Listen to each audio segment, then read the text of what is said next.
네, 일부 취소 판결과 관련된 문제는 객관식 시험을 우리가 처리하는 데 있어서는 이렇게 기억하시면 됩니다. 114, 115페이지에 논리적으로 설명을 해놓고는 있지만 여러분들이 직접 답안으로 작성할 게 아니기 때문에 이게 무슨 의미인지, 그리고 어떨 때 과연 일부 취소가 되는지 그거를 파악하는 게 핵심입니다. 칼로리 밸런스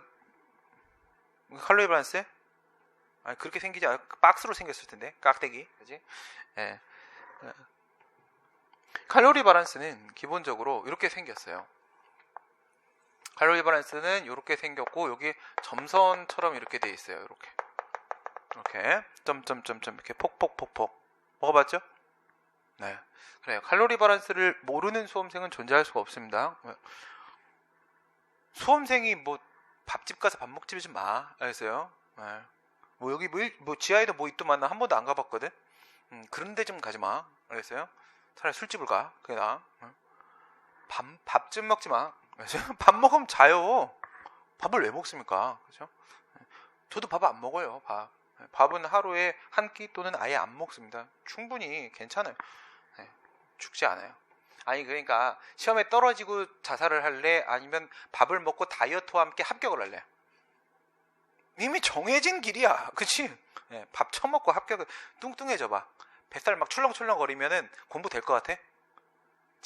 불편해서 집중이 안 돼요. 네. 그러면 여기서 1번 칸, 2번 칸, 3번 칸 이렇게 있다고 보시면 되고요. 이 칼로리 밸런스에서 왼쪽하고 오른쪽에 기준을 잡으면 이 오른쪽에는 형성의 의미로, 그 다음에 왼쪽에는 변경의 의미로. 지금 교재에 있는 114페이지에 변경의 의미, 이 부분이 지금 1단계입니다. 1단계. 그 다음에 115페이지에 있는 4번의 일부 취소 판결 가능성, 이 부분이 2단계입니다. 먼저 지금 들어가는 건 1단계입니다. 1단계 한번 들어가 볼게. 여기는 적극적 형성의 칸입니다. 적극적 형성이에요. 새로운 법률 관계, 새로운 처분 효력을 발생시키는 쪽이죠.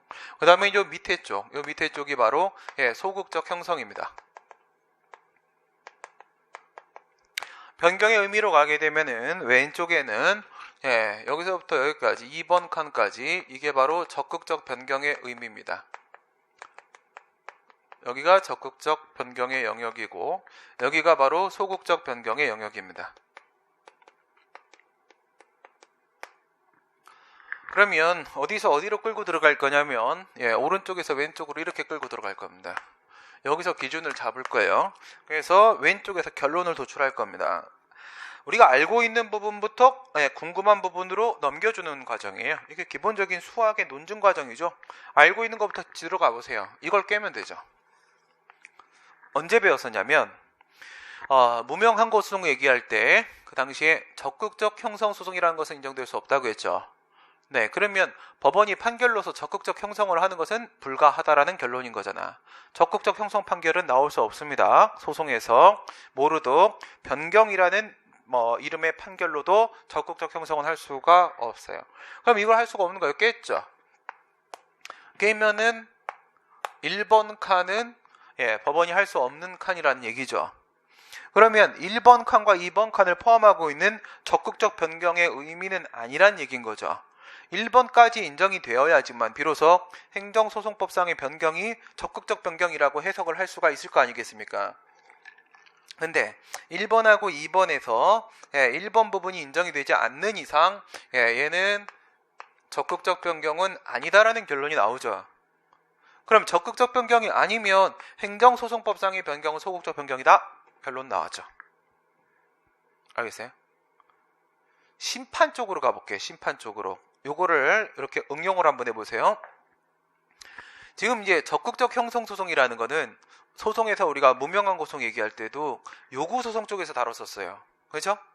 사전소송으로서 요구소송 쪽에는 적극적 형성소송과 의무이행소송과 자기의무 확인소송과 이렇게 순서대로 형성소송, 명령하는 이행소송, 그리고 확인소송 이렇게 순서 잡았었죠. 침입적 처분에 대한 방어소송 들어가게 되면 예방적 금지 소송하고 부작위 의무 확인 소송하고 이렇게 비교했었잖아요. 그래, 여기서 지금 요구 소송입니다. 요구 소송. 그러면 심판으로 요구 심판 들어가 볼게요. 요구 심판 들어가면 취소 심판, 무효등하기 심판, 의무행 심판 중에서 오직 요구 심판의 성격만 갖고 있는 건 의무행 심판이죠. 그래, 이름은 의무행 심판이에요. 소송에서 얘기하는 의무행 소송처럼 이름은 같아요. 그런데 걔네들이 하는 인용 재결이 뭐가 포함되어 있는지 한번 보시라고요. 다시 법전으로 가시게 되면 행정심판법 43조 5항을 한번 보세요. 얘가 여기 굳이 들어와 앉아있는 이유가 있어요. 행정심판법 43조의 5항입니다.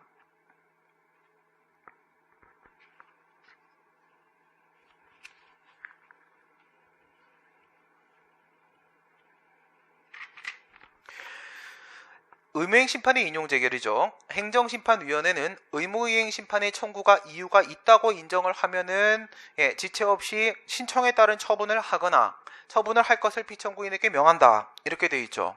신청에 따른 처분이라는 것은 바로 뭐예요? 신청에 대한 처분과 다른 것이죠. 신청에 대한 처분이라는 것은 그 신청에 대해서 아무런 응답이라도 하는 것을 말하는 것이라면, 신청에 따른 처분이라는 것은 그건 신청한 대로의 처분을 말하는 겁니다. 즉 인용 처분이죠. 허가 처분이 나오는 거예요. 인용 처분이죠. 신청에 따른 처분을 해준대요. 해주거나 아니면 피청구인 처분청한테 하라고 명령을 한다 이겁니다. 앞에 게 바로 뭐냐? 처분 재결입니다. 뒤에 게 처분 명령 재결입니다. 처분 재결은 형성 재결이죠. 그 다음 처분 명령 재결은 명령 재결이죠. 그런데 형성에는 적극적 형성과 소극적 형성과 두 개가 있죠. 취소 심판에서의 취소 재결은 분명히 소극적 형성 재결이겠지만은 지금 얘기한 의무이행 심판에서의 처분 재결이라는 것은 행정심판위원회가 재결의 형식으로 새로운 처분을 발령해 버리겠다라는 뜻이죠. 바로 무슨 말이야? 그게 처분 재결, 이게 바로 적극적 형성 재결입니다. 오케이? 얘네들은 이름이 의무이행 심판인데 의무이행 심판이라고 해놓고 그 안에 사실은 적극적 형성 심판을 포함하고 있는 거예요. 그럼 들어가 봐.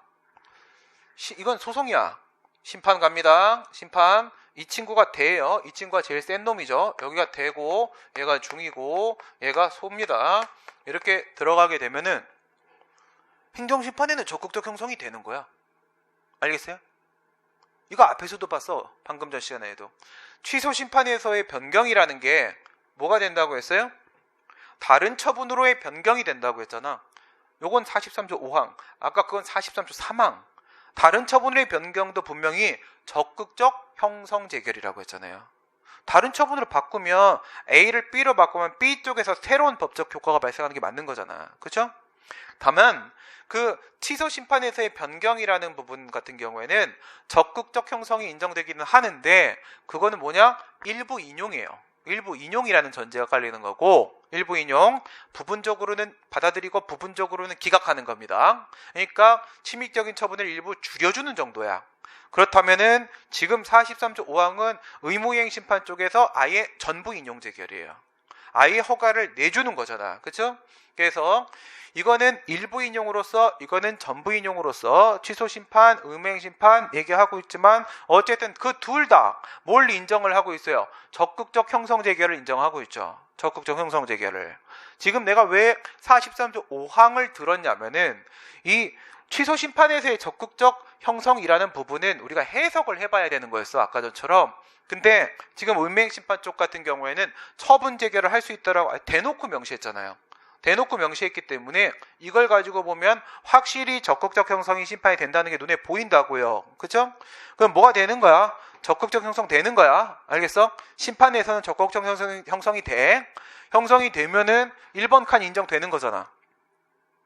1번 칸 인정되면 대는 소를 포함하는 거잖아.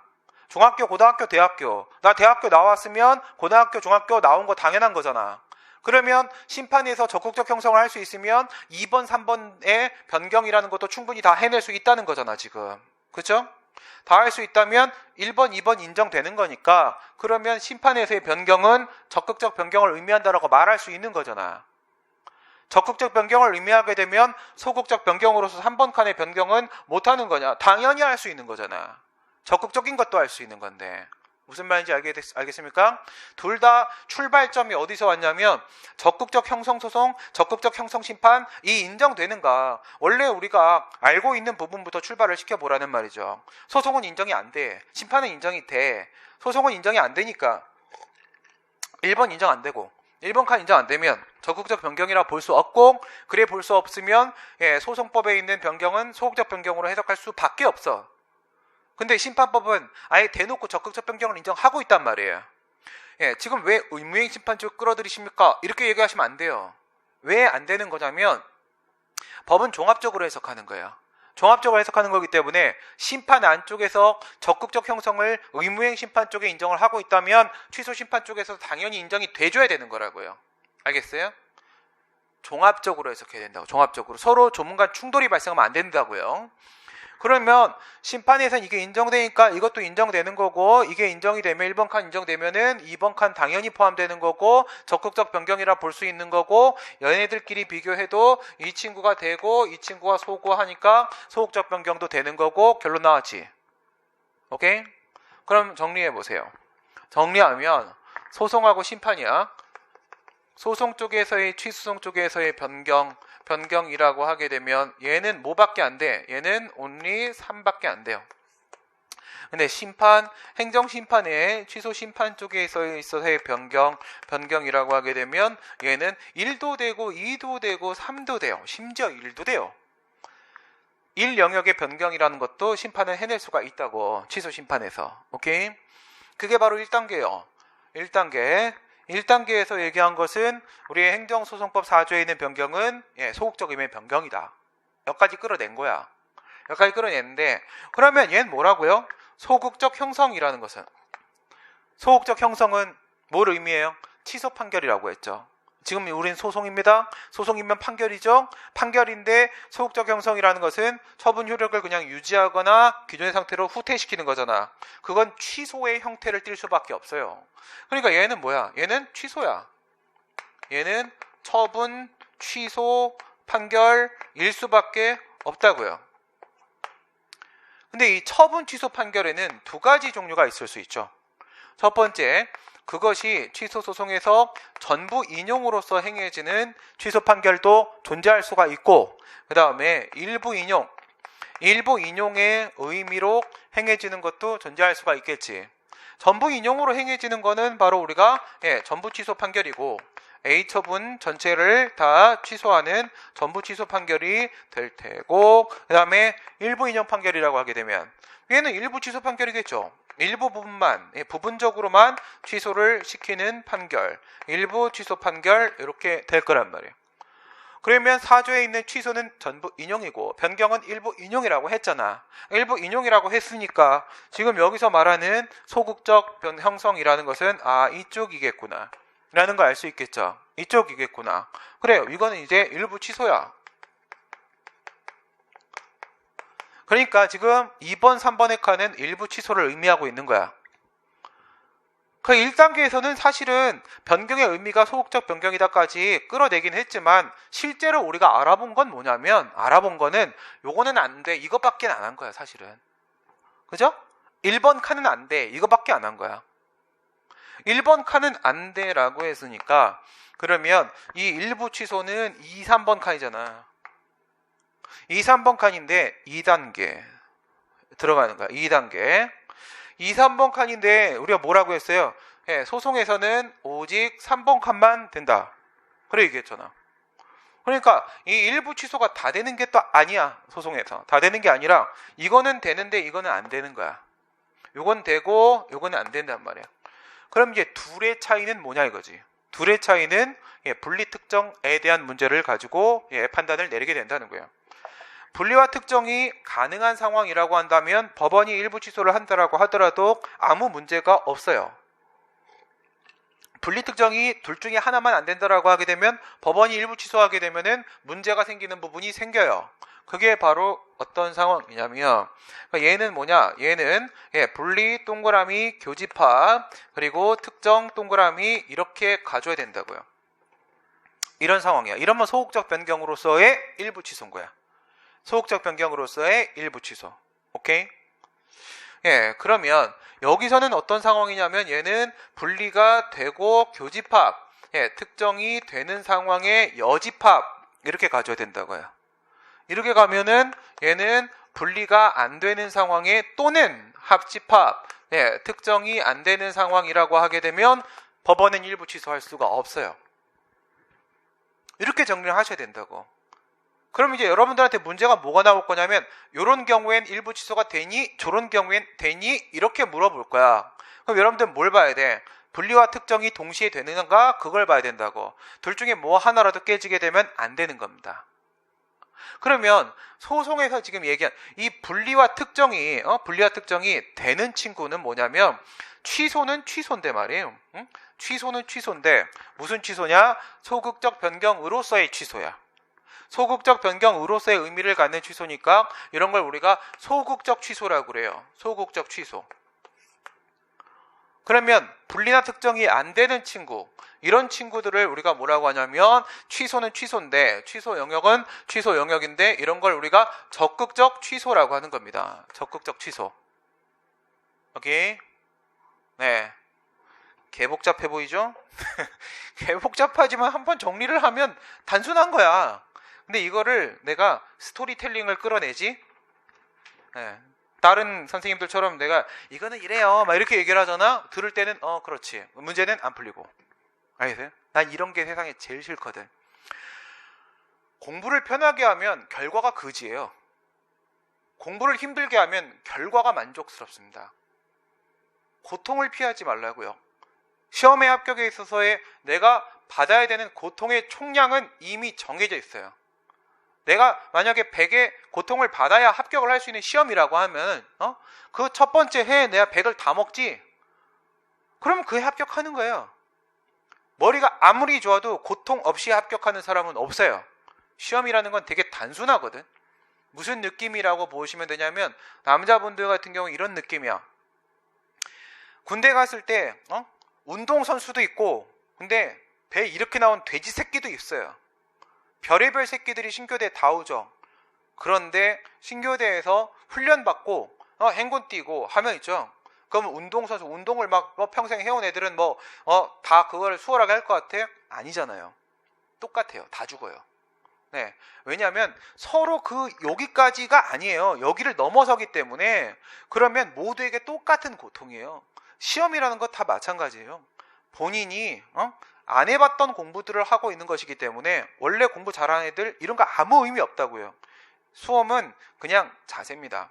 결국 받아야 되는 고통의 총량은 똑같아. 만약에 내가 편하죠? 그러면 첫 해 내가 20% 정도의 고통만 받아. 그러니까 수업을 들었는데 귀에 너무 잘 들어오잖아. 그럼 그 강사를 가서 욕을 해야 돼요. 당신 강의를 되게 잘하시는군요. 축하를 칭찬해 주는 게 아니라 야 이 개새끼야 내 귀에 왜 이렇게 잘 들려? 너 씨발 뭐 누락했지?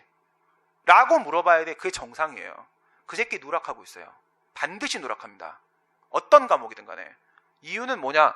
애들한테 인기 끌려고 포퓰리즘 놀이 하고 있는 거예요. 학생 숫자 늘리려고. 근데 그 안에 합격률은 그질 겁니다. 근데 애들은 또 좋다고 또 달래 들을 겁니다. 그렇게 세상을 망쳐가는 거예요. 그게 학원과 강사의 기본 취지입니다. 태어날 때부터. 강사를 자임하는 자들은 그래서 쓰레기인 겁니다. 강사식 말투 있어요. 그럼 내가 못하는 게 아닙니다. 네, 그렇게 하지 않습니다. 운동권도 운동권 말투가 있잖아. 그치? 여러분들 잘 경험 못 해봤겠지만은 운동권들만 쓰는 말투가 있어요. 학생 운동 맨 끝까지 내가 올라가 봤잖아. 근데 난 운동권 말투를 단 한 번도 쓴 적이 없어요. 그냥 실력으로 밀고 올라갔죠. 이유는 단 하나야. 야, 우리끼리 쓰는 말투를 쓸 거면 대중들과 우리가 함께 할 수 없다.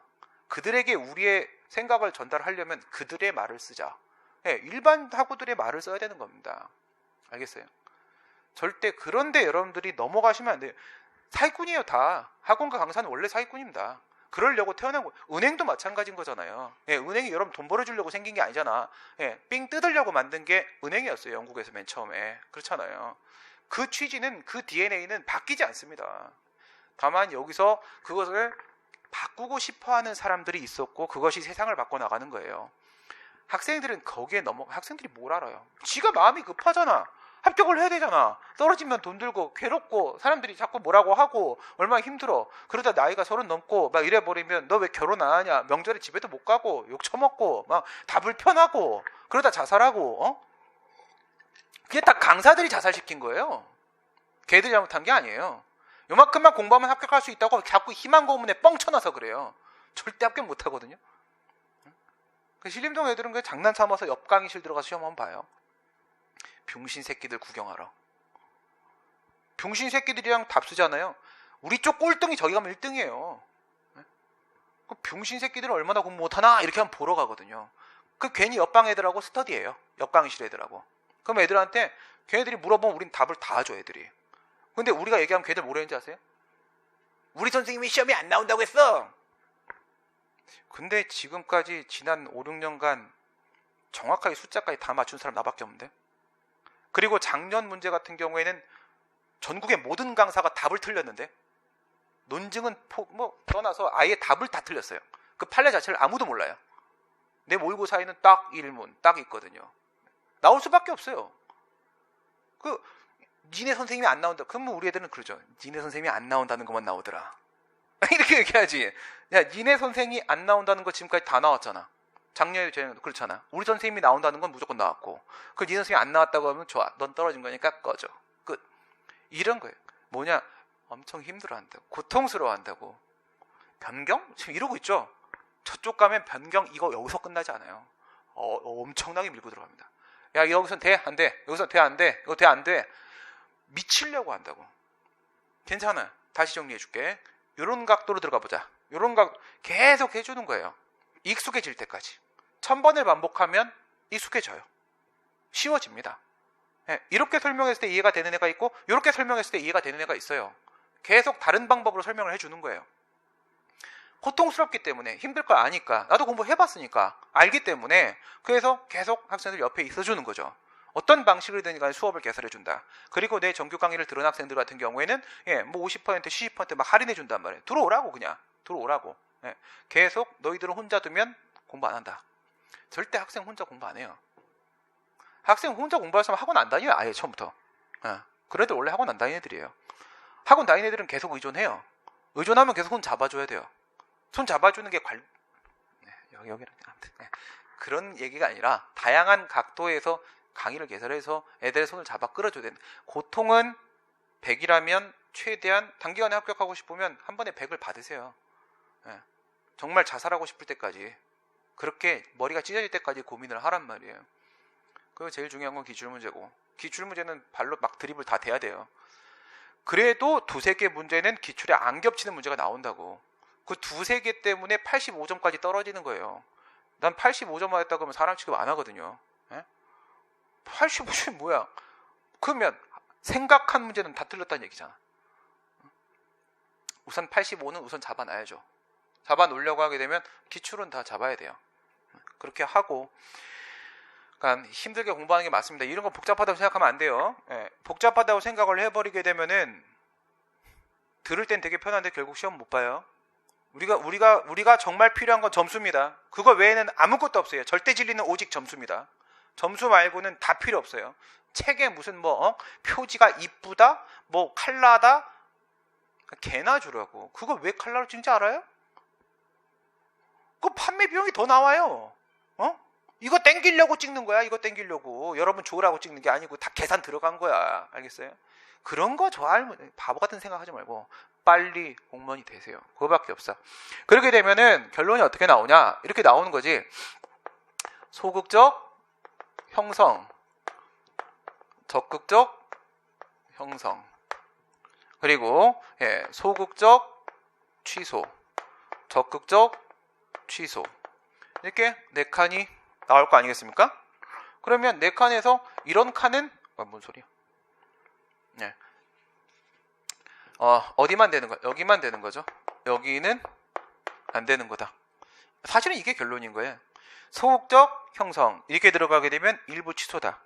일부 취소인데 소극적 취소, 즉 분리와 변경이 가능해야 된다. 이런 문제예요. 그러면 분리가 돼야 된다라는 판단은 왜 나오는 건지 이 생각을 한번 해봐요. 분리가 돼야 된다. 만약에 그러니까 우리가 이걸 가지고 부관을 가지고 한번 설명해 볼까? 부관을 가지고 한번 들어가 봅시다. 접근을 좀 딴 각도로 갈게요. 이게 여러분들이 받아들이기 좀 더 편할 겁니다. 부관이라는 것은 주된 행정행위의 효과 제한 등을 목적으로 해서 붙이는 종된 규율입니다. 어떻게 생겼었어요? 눈사람 같이 생겼었죠. 그쵸? 눈사람 같이 생겼었어. 그래. 그러면 눈사람을 한번 그려봅시다. 그 부관에는 부담이라는 친구가 있고 그 다음에 조건, 기한, 철회권, 유보, 법률효과, 일부 배제 등의 나머지 부관이 있다고 했어요. 그 나머지 부관을 우리가 기타 부관이라고 합니다. 그러면 이렇게 주된 행정위가 있어요. 그리고 여기 이렇게 부관이 붙어 있습니다. 부관이 붙어 있는데 얘는 그 중에 부담이에요. 부담.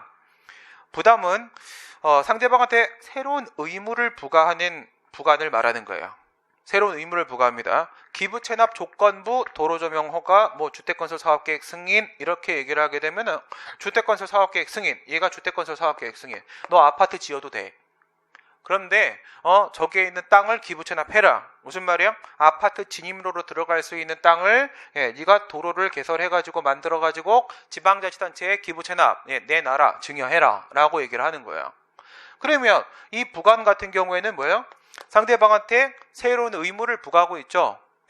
급부 의무를 부과하고 있단 말이에요. 그 다음에 기타 부관 같은 경우에 얘 같은 경우에는 3년 기한 조건부 도로조명 허가 이렇게 들어가게 되면 3년 기한 그죠? 3년 기한 도로조명 허가 너 도로 점유에 사용해도 돼. 언제까지? 3년 동안만 이렇게 얘기를 하는 거잖아요. 그러면 이 3년 동안만 일하는 것만 갖고 의미가 있겠어 없겠어? 야 3년 동안 뭐 이 새끼야 무슨 말인지 알 수가 있어 내가? 모르죠. 이 3년이라는 얘기는 기한으로서 기타 부관에 해당하는 기한으로서 3년이라는 얘기는 밑에 있는 도로조명 허가와 따로 떼놓고는 아무 의미를 가질 수가 없어요. 3년 동안 뭐 이 새끼야 이렇게 되는 거지. 야 그 도로 그 부지 그 기부 체납해. 이거 완성됐죠 내용. 그쵸? 완성됐잖아.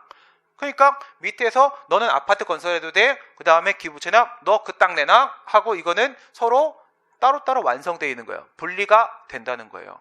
분리가 된다. 그 다음에 이 부담 같은 경우에는 상대방한테 의무를 부과하니까 그 자체로서 권리 의무에 영향을 미치고 있죠. 즉 부담은 처분성이 인정돼요. 처분이 맞다고. 그 다음에 3년 기한 조건이라는 거 그것만 갖고 내 권리 의무에 뭔가 영향을 미치는 건 직접적으로 없어요. 이건 처분이 아니라는 거예요. 두 개 특징 비교해 봅시다. 특징을 비교해 보게 되면 부담이라는 친구는 첫 번째 그 자체로서 처분성이 인정되고 주된 행정행위와 비교했을 때 분리성도 인정돼요. 그 다음에 기타 부관 같은 경우에는 처분성도 부정이 되고 그 다음 분리성도 부정이 된단 말이야. 부정이 됩니다. 이 부관 원래 우리가 배웠던 일부 취소 소송에 대한 문제로 접근하려고 하는 게 내가 지금 아닙니다. 알겠어요? 그렇게 접근하려고 하는 게 아니에요. 뭘 하려고 하는 거냐면 일부 취소 판결 들어가려고 하는 거야. 일부 취소 판결. 무슨 뜻이 이해가 돼요? 오케이? 이렇게 한번 가봐. 잘 안 와닿으면 이런 관계를 맺을 수 있겠지. 우리가 부관 쪽에서 일부 취소 소송이라는 것을 제기하는 상황을 배워본 적이 있어요. 그죠? 일부 취소를 제기해. 그 말은 뭐야? 여기다가 소송 제기한다는 거잖아. 이렇게. 그치? 소변경 할 때 했던 얘기지. 여기다 소송 제기해서 부관부의 전체 중에 일부 분에다가 취소를 제기하는 거야. 그리고 나서 이게 위법일 때 얘를 따로 떼내서 취소를 해버리게 되면 그런 걸 뭐라 불러? 독립 취소 판결이라고 불러요. 독립 취소 판결. 독립 취소 판결. 그러면 일부 취소 소송을 제기해서 독립 취소 판결을 받아내는 상황하고요. 그렇게 보지 말고 이렇게 한번 생각을 해봐요. 그게 아니라 만약에 이 부관부 행정행위 전체에다가 이렇게 소송을 제기한 거야. 이렇게 소송을 제기했는데 이 상태에서 부관만 위법이구나 라고 해가지고 이 부분만 따로 이렇게 취소를 하게 되면 그건 뭐야? 일부 취소 판결이죠. 전체에다가 소송을 제기했고 일부를 취소하고 있는 거야. 앞에 거는 소송을 제기할 때부터 일부분을 특정하고 들어간 거야. 뒤에 거는 특정하고 들어가지 않았는데 법원이 알아서 일부 취소 판결하는 상황인 거야. 오케이? 여기서 일부 전체 취소를 제기했는데 전체 부관부 행정행위 전체에다가 취소를 제기했는데 법원이 알아서 일부 취소 판결이라는 것을 한단 말이야. 이쪽으로 보겠다고요. 이쪽으로 보겠다고. 내가 지금 일로 지금 접근을 하려고 하는 게 아닙니다. 일부 취소 판결 이걸로 들어가려고 하는 거야. 그렇게 치면 말이야. 부담 같은 경우에는 분리가 된다고 했지. 분리가 되면 위에가 지금 위법이야. 부관이 위법이거든? 얘가 위법입니다. 분리가 된다는 것은 얘는 이렇게 된다는 거죠.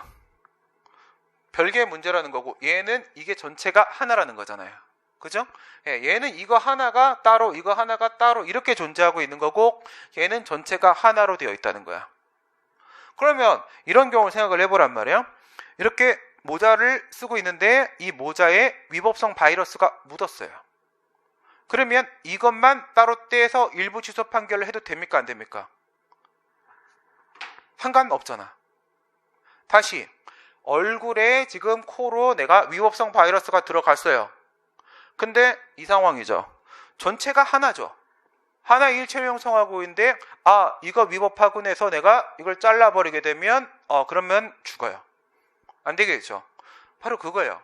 무슨 차이가 있는 거예요? 감염이 되냐 안 되냐 이 차이가 있는 겁니다. 이 위법이 이쪽으로 감염을 시키냐 분리 가능성에 대한 문제는 감염 여부에 대한 문제입니다. 얘가 과연 밑에 쪽을 감염을 시키는가 이 문제가 되는 거라고요. 시켜요 안 시켜요? 얘 같은 경우 감염을 안 시키죠. 모자를 쓰고 있는 거란 말이야. 근데 얘 같은 경우 감염을 시키죠.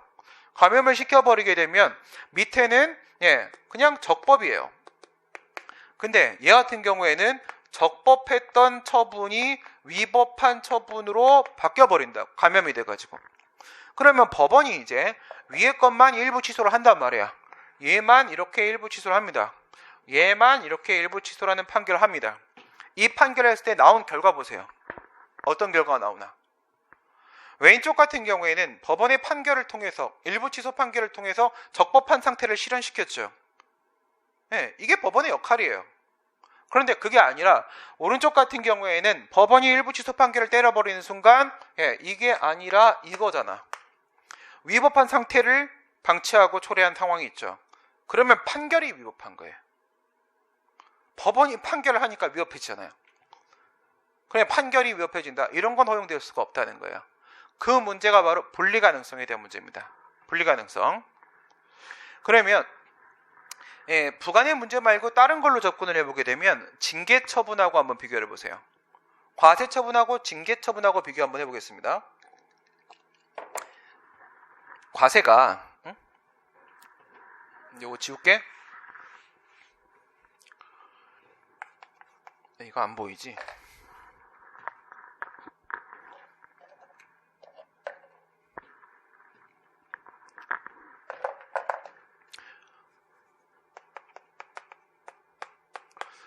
과세가 이렇게 2천만 원이 이렇게 있습니다. 그 다음에 징계 처분이 이렇게 있어요. 공무원에 대한 징계 처분이야. 징계 처분은 6칸으로 이렇게 나눠지죠. 나눠져요. 맨 위에 게 뭐예요?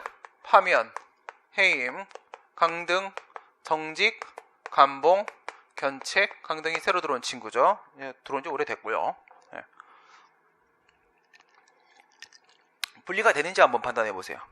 분리가 되느냐? 나한테 1,000만 원 부가 처분이 나왔어요. 1,000만 원, 1,000만 원 부가 처분이 나왔어요. 2,000만 원 합치면 2,000만 원 맞죠? 그러면 위에 있는 1,000만 원과 밑에 있는 1,000만 원 분리가 돼요, 안 돼요? 분리가 되죠. 1 플러스 1은 2잖아. 성립하죠. 산술적으로 1 플러스 2가 성립하면 이거는 분리가 되는 거예요. 그 다음 얘를 한번 생각해 보세요. 얘 같은 경우에 견책 플러스 감봉은 이코르 위에 있는 정직 나옵니까 안 나옵니까? 견책 실말 썼을래? 감봉 좀 깎자. 정직 너 출근하지 마 새끼야. 같은 말이 아니거든. 성립이 안 된다고요.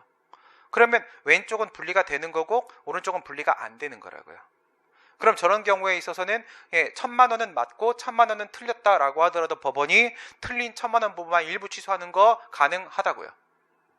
그죠? 그럼 여기서 얘가 봤을 때 만약에 정직이 나왔어.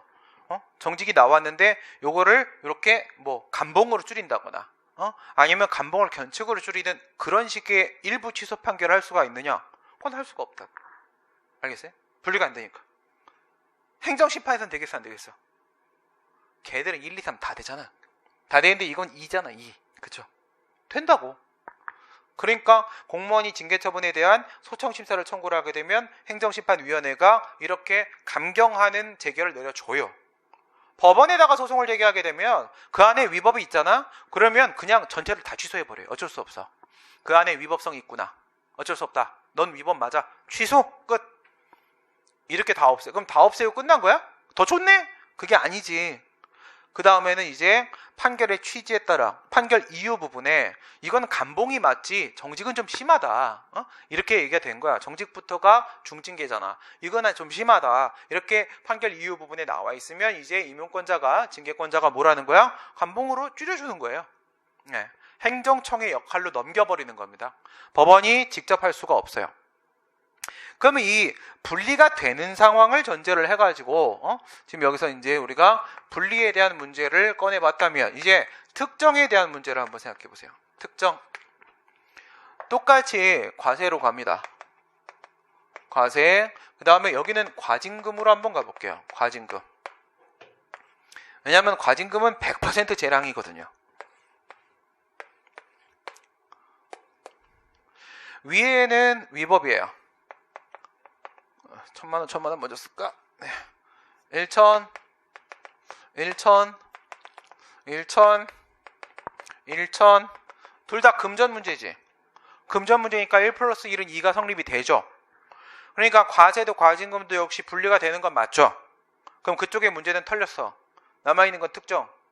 특정은 항상 특정은 뭐냐면 여러분들이 세상을 살면서도 마찬가지예요. 만약에 여친 남친이 같이 맛있는 걸 뭐 명동 거리를 갔어. 요즘 명동에 안 가봐서. 명동에 맛있는 거 있나? 없다 치고. 아니 있다 치고. 예. 지금 내가 방향을 이렇게 잡은 이유가 이거 얘기하려다가 그런 거야. 네. 있다 치고 갔어. 가서 오늘 뭐 먹고 싶어? 라고 했을 때 나 이거 먹고 싶어 라고 하면 싸웁니다. 알겠어요? 뭐라고 얘기해야 돼요? 난 이거는 못 먹어. 그럼 돼요. 인생은 다 그런 거예요. 뭐 하고 싶어? 말은 예의상 그렇게 다 묻는 거예요. 너가 존나 싫어하는 건 뭐야? 이거거든요. 같이 결혼해 사는 것도 너하고 나하고 정말 상극인 것만 없으면 살 수 있어요. 노력하면. 상극이 뭐야? 나는 교회를 다니는데 상대방은 교회를 극단적으로 싫어해. 이거는 안 돼요. 예, 전도하면 되지 않냐? 안 돼. 그건 안 되는 겁니다. 안 되는 건 안 돼요. 알겠어요? 네. 그 교회를 싫어하는 사람들은 하나님을 욕하는 게 아니에요. 그 사람들이. 누굴 욕하는 거야? 교회의 신도들을 욕하는 거죠. 그럼 근데 그 사람들이 그게 그 사람들의 생각에 틀린 거예요. 성경으로 한판 붙자 이렇게 하면 또 안 붙어요. 예. 그건 니네들은 맨날 읽으니까 니네들이 더 많이 알잖아. 막 이런 얘기 하거든. 그건 말이 안 돼. 그런 식의 논리를 펴기면 끝도 없죠. 그건 싸우자는 얘기죠. 그죠? 그 예전에 저는 딴 쪽 사상을 갖고 있는데 그 사회주의자 애들이 막시스트 애들이 막시즘으로 붙자 그래서 내가 내 쪽이 우월하다는 것을 내 거를 주장하면 받아들이지 않을 거니까 네 걸 깨줄게. 난 처음이다. 막시즘은 일주일만 줘. 존나 연구를 했죠. 애들 다 불러. 한 100명 놓고 붙자. 네가 그쪽 끝 짱이냐? 나와. 네. 이겼어요. 그러면 내가 이기는 거잖아요. 확실하게. 지가 지네 나와바리로 들어가 싸운 거잖아, 내가. 그치? 그럼 니네들이 우리 쪽 나와바리 되면 니 죽어, 새끼야. 이거지. 들어오다가 불타 죽어, 새끼야. 이거야. 그거야. 그러니까 결국은 그 사람들이 싫어하는 것은 목사들이 쓰레기 짓을 해서 그런 거예요. 저도 그런 거에 대해서 엄청나 실망을 해갖고 자꾸 교회를 바꾸거든요. 말씀을 듣고 싶어서 간 건데 예수님의 피로 만들어진 우리의 공동체 몸을 담고 싶어서 간 건데 예수님의 피는 없고 목사의 어떤 교주놀이만 있는 거지. 정치 얘기하고 정치 얘기하면 나 이길 수 있을 것 같아 지가? 아니잖아. 서로 잘하는 게 하나씩 있으면 그 잘하는 걸 가지고 자기 역할을 해야 되는 거잖아요. 자기 정치 하나도 모르면서 왜 정치 얘기를 해? 그 안에서. 그렇잖아. 자꾸 바꾸게 되거든. 그 사람 나도 짜증나요. 근데 그걸 하나님한테 짜증내는 건 아니잖아요. 그분이 잘못한 게 아니잖아. 그러니까 정확하게 비교를 이렇게 해야 돼요. 그러니까 봐봐봐. 이것도 마찬가지야. 우리 인생이든 법이든 다 이게 어떤 하나의 패턴과 질서가 있기에 그것을 이론으로 구축하고 또 제도화시켜서 법으로 만드는 거기 때문에 결국은 다 하나로 뚫리게 돼 있습니다. 뭐냐면 너 뭐 먹고 싶어? 말은 그렇게 하지만 저것만 아니면 돼 라고만 얘기해주면 둘은 행복해. 마찬가지로 여기서 특정을 하는데 뭘 특정하냐면 제거할 부분을 특정할 거예요. 적극적으로 아니면 소극적으로 남길 부분을 특정할 겁니까? 소극적으로 남길 부분을 특정할 수 있어야 되는 겁니다. 항상 마이너스 방향이에요. 알겠어요? 예. 철학에도 똑같이 하위 구조가 상위 구조를 규정짓고 결정짓는다고 하지 상위 구조가 하위 구조를 결정짓지 않아요. 알겠어요? 모든 판단은 그래. 그냥 뭐 주관식 애들 같은 경우에는 야, 내 답안 보여주면 야 이렇게 했어. 그러면 쓰나 애들이? 나는 글만 30년 쓴 사람인데 글쟁이 걸 어떻게 따라해요? 말이 안 되지. 그게 아니라 이걸 보여주면 돼요. 이런 개 같은 답안은 쓰지 마라 라고 하면 그 개 같은 짓은 안 해요 애들이. 근데 그 개 같은 짓만 안 해도 훌륭한 답안이에요. 다 합격은 해요. 그 정도면. 이게 바로 내가 만들어낸 나쁜 답안 이론이에요. 좋은 답안은 보여줘봐야 못 따라해.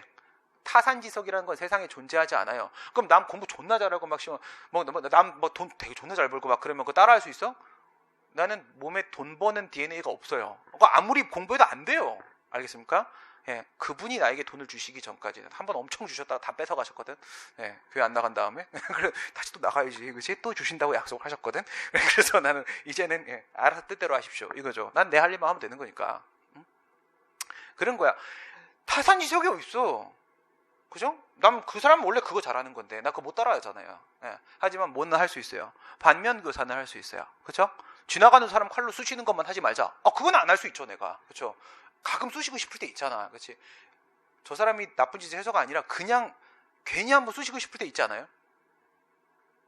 그런 생각 안 해봤어요? 자신의 마음에 자신을 정말 제대로 한번 나를 한번 바라봐봐. 진짜 나는 지금 무슨 생각하고 있는가? 남들이 만들어 놓은 나의 세계 말고 나는 진짜 무슨 생각하고 있는가? 나는 그런 충동 느끼는데 그냥 앞에 있는 사람을 죽이고 싶어요. 되게 많이 그 순간 죽이지 말아야지 라는 생각을 이성이 통제를 하죠. 다 하고 있을걸? 내가 이상한 사람이 아니라 네, 안 죽여. 안 죽여. 네, 사람 안 죽입니다. 나쁜 짓 안 합니다. 하지만 뭐 그렇잖아. 좋은 사람이야 나쁜 사람이야 뭐 이미 천국에 갈 사람이 정해져 있다라는 말 믿지 않는다고. 하나님 그렇게 얘기하신 적 없다고. 그게 아니에요. 예. 그러면 시험 뭐하러 삽니까? 못 가는 걸 정해진 사람은 씨발 그럼 나쁜 일만 하면 되는 거잖아. 존나 쾌락을 즐기다가 가면 되는 거지. 결국 지옥 갈 건데 안 그래요? 그건 말이 안 되는 거잖아.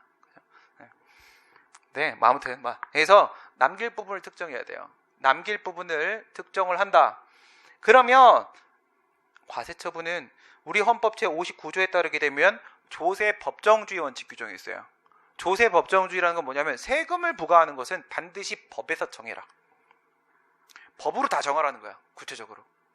그 말은 뭐냐면 행정부가 행정청이 자신의 재량으로 자신의 판단으로 얼마를 너한테 부과하겠다라는 결정을 내릴 수가 없단 말이에요. 법에 다 정해진 대로 부과되는 것뿐이라는 거예요. 조세법정 기속행위라는 뜻입니다. 과세처분은 기속행위다. 얘는 기속행위예요. 과징금부가 처분은 재량행위라고요. 그러니까 과징금을 1,000만 원 이하 부과할 수 있다. 맨날 여러분들한테 문제 나오는 거는 청소년보호법 시행령 뭐 이렇게 나온단 말이에요. 1,000만 원 이하 부과할 수 있는데 시행령에 따르게 되면 이렇게 들어가. 그러면 있지 할 수 있다 결정재량이죠. 네, 1,000만 원 이하니까 100만 원, 200만 원, 900만 원, 1,000만 원이도 그것도 법적 효과도 얼마 부과할 것인지도 내가 결정한다고요. 재량행위잖아요. 그죠? 얘는 재량행위예요. 그러면 둘의 차이는 뭐냐면 기속행위에서는 적법과 위법의 문제만 발생한다고요.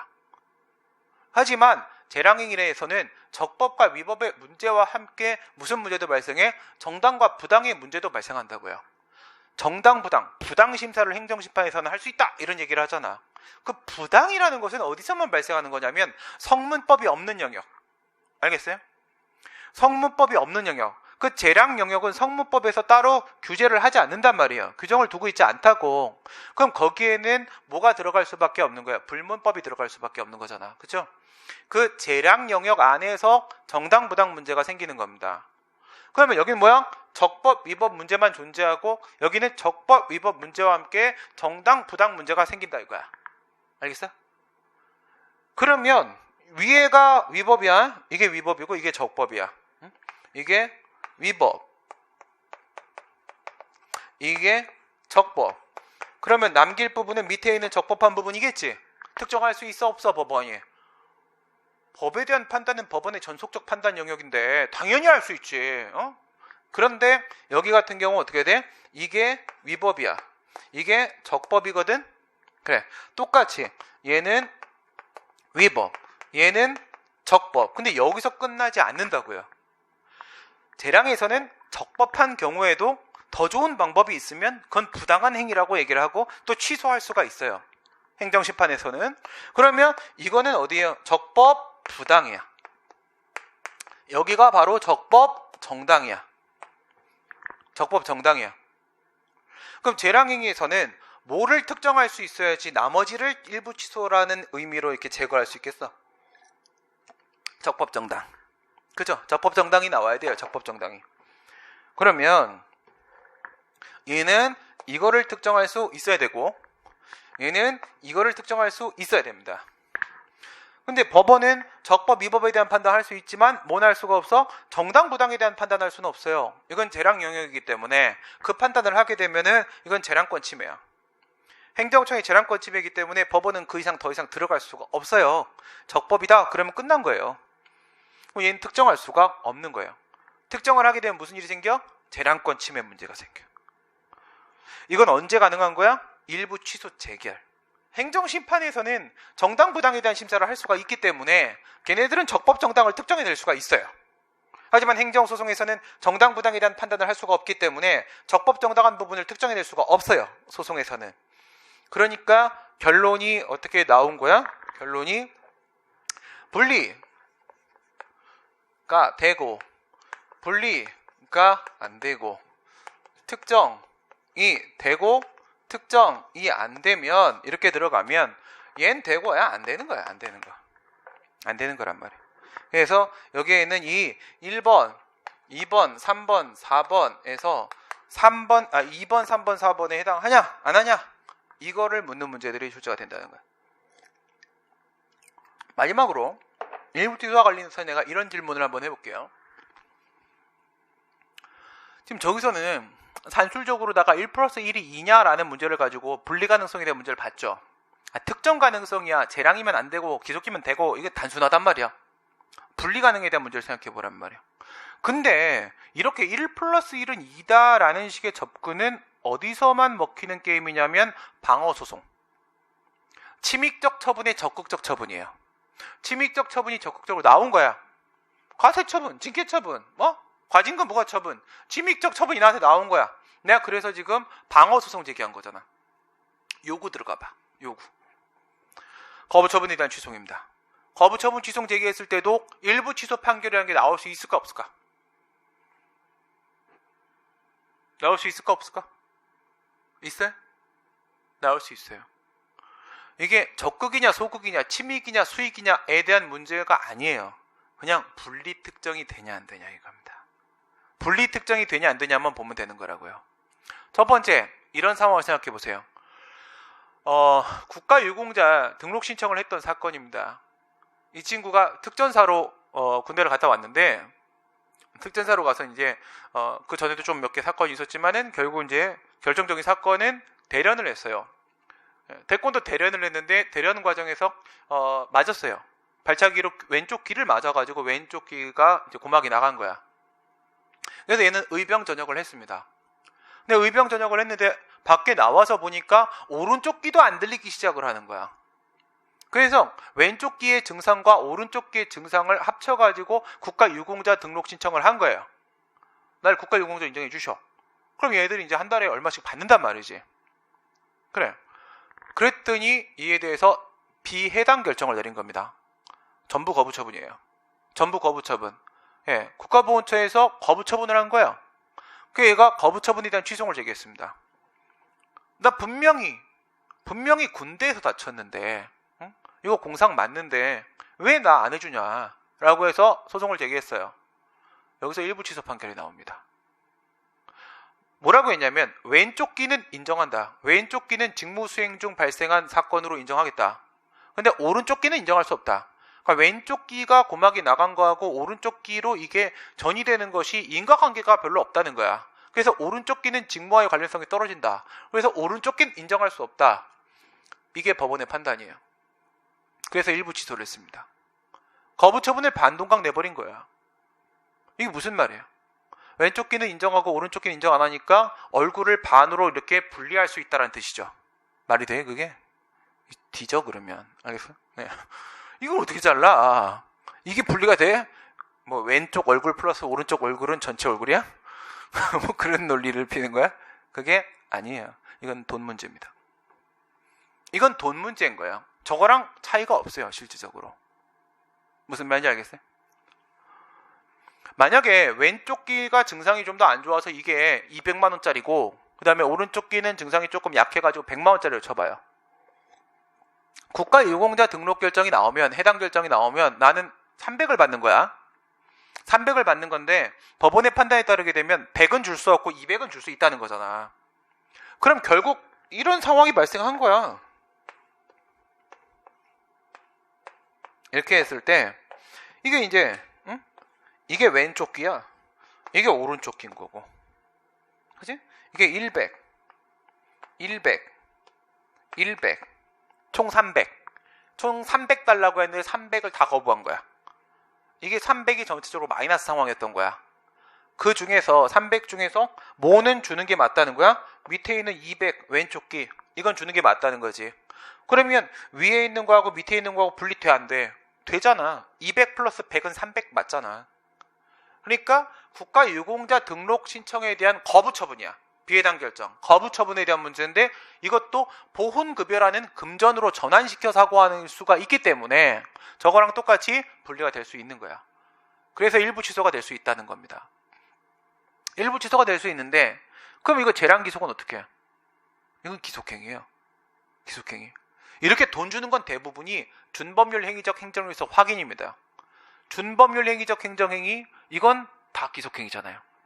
행정청의 의사작용이 개입되지 않습니다. 행정청은 뭐만 해? 이 사람은 보훈급여를 줄 사람이 맞다 라는 대상 결정만 하게 되면은 그에 따른 금액은 법에 정해져 있는 대로 지급되는 것 뿐이에요. 이건 기속행위입니다. 준법률 행위적 행정이기 때문에 기속행위야.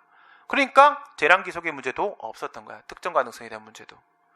그러면 이게 금전 문제로 전환될 수 있다는 부분도 있지만 이렇게 뭘 보냐면 방어소송과 요구소송의 요구소송 쪽으로 들어가게 되면 여러분들 이렇게 기억하세요. 어떻게 바라보냐면 별개 사건이냐 이거요. 별개 사건이냐. 왼쪽 귀 부분에 대해서 보훈급여를 달라고 국가유공자 신청을 한 사건하고 오른쪽 귀 달라고 신청한 사건을 별개 사건으로 볼 수 있느냐. 별개 사건으로 볼 수 있다고요. 그럴 수 있다면 봐봐. 왼쪽에 대한 거부처분 취송이 하나 들어간 거고 오른쪽에 대한 거부처분 취송이 하나 들어간 거야. 전체가 거부됐다고 했잖아. 그러면 거부는 사실상 이게 분리가 될 수 있는 거면 분리될 수 있잖아. 지금 분리될 수 있잖아. 분리가 될 수 있는 거면 이거는 거부 1, 거부 2가 있었던 거고 거부 1 취송과 거부 2 취송이 소병합되어 있는 거야. 소병합되어 있는 거면 부분 판결 내릴 수 있다고 했잖아. 그러면 이 부분에 대한 거부 1 소송은 인용 판결, 이 부분에 대한 거부 2 소송은 기각 판결 이렇게 나오는 거라고. 그거를 소병합 때 배웠던 대로 전부 판결 나와버리게 되면 그게 바로 일부 인용 판결, 일부 취소 판결의 형태로 등장을 하는 거라고. 그게 가능하다는 거지. 소병합의 의미로 받아들이라고요. 뭐가? 요구소송. 알겠어요? 그러면 좀 더 쉽게 직관적으로 받아들일 수 있어요. 마지막 정보공개 한번 보세요. 정보공개법 잠깐 볼게요. 공공기관의 정보 공개에 관한 법률 제14조. 이것만 하고 오늘은 마치도록 하겠습니다. 저쪽에 또 제가 바로 수업이 있어가지고.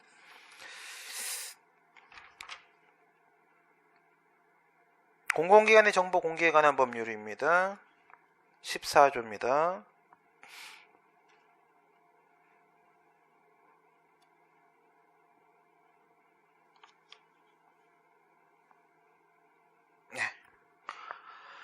공개 청구한 정보가 구조 1항 각호 어느 하나에 해당하는 부분과 이 구조 1항 각호가 바로 뭐냐면 비공개 대상 정보예요. 공개할 수 없는 정보입니다. 공개할 수 없는 정보, 비공개 대상 정보 부분과 공개가 가능한 부분이 혼합되어 있는 경우로서 공개가 가능한 부분이 혼합되어 있다는 것은 앞에 거랑 다르다. 무슨 말이야?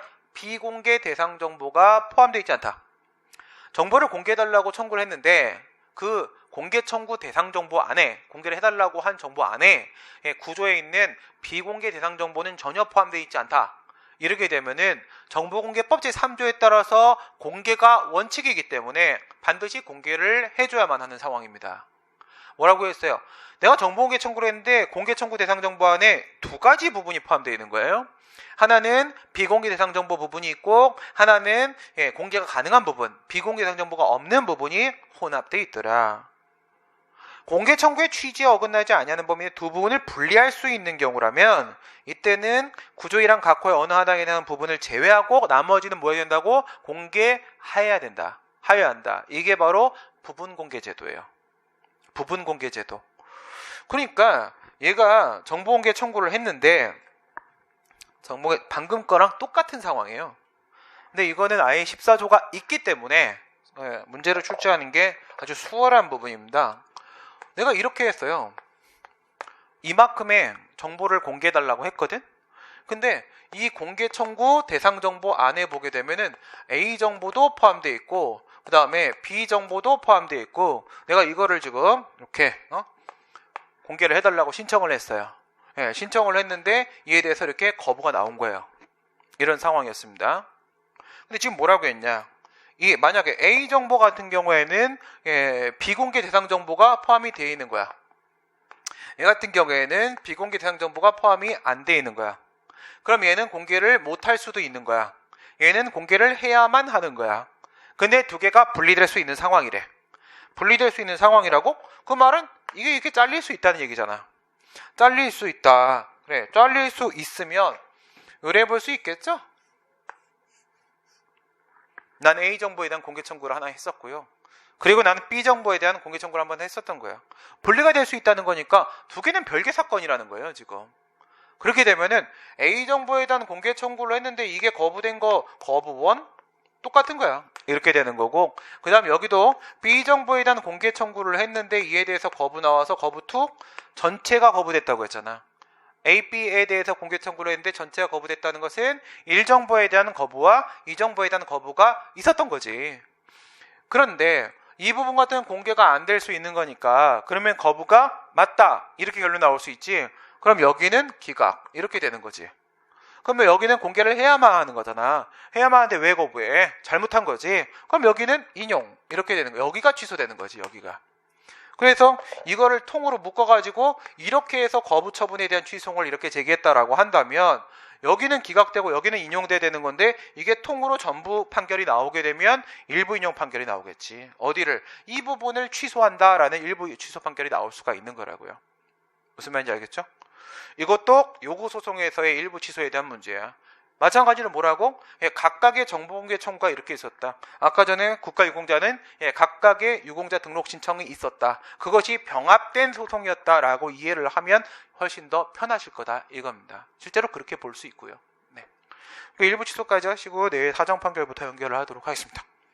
네, 오늘 여기까지 하겠습니다. 수고하셨습니다.